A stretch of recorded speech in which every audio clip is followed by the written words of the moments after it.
प्रथमतः परभणी येथे झालेल्या जे संविधान शिल्पाच्या उटमणा त्याबद्दल प्रथमतः मी युवा भीमसेना सामाजिक संघटनेच्या वतीने जाहीर निषेध करतो आणि देवेंद्र फडणवीस मुख्यमंत्री यांचासुद्धा जाहीर निषेध करतो।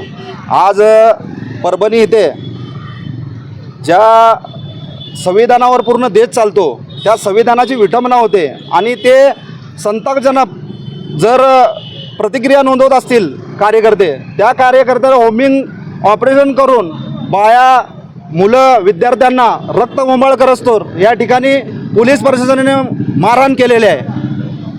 मला असं म्हणायचं आहे, एक होमिंग ऑपरेशन नाही तर आंबेडकरी चळवळ संपवण्याचा हा भाजपचा उद्देश आहे।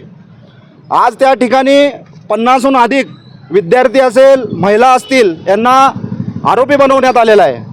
आज ज्या बाबासाहेबांनी ही घटना लिहिली त्या घटनेचा जर अपमान होत असेल तर आम्ही कदापि गप्प बसणार नाही। आम्ही याच्या पुढेही उग्र पद्धतीचं आंदोलन या महाराष्ट्रामध्ये करू।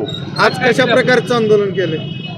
देवेंद्र फडणवीस मुख्यमंत्री यांचा पुतळा जाळून आम्ही आंदोलन केले। कारण का की ही जे बाप आहे ते त्यांचं एक स्टेटमेंट होतं, ते म्हणतात ते मनोरुग्ण आहे ज्यांनी ही घटना केली। मनोरुग्ण नाही तो देशद्रोह आहे आणि ह्या प्रकारे कोण जरी अशी घटना करत असेल त्यांना देशद्रोहाचा गुन्हा दाखल झाला पाहिजे। त्यांचे डोळे उघडावं म्हणून या ठिकाणी आम्ही त्यांचा पुतळा जाळून आंदोलन केलेलं आहे।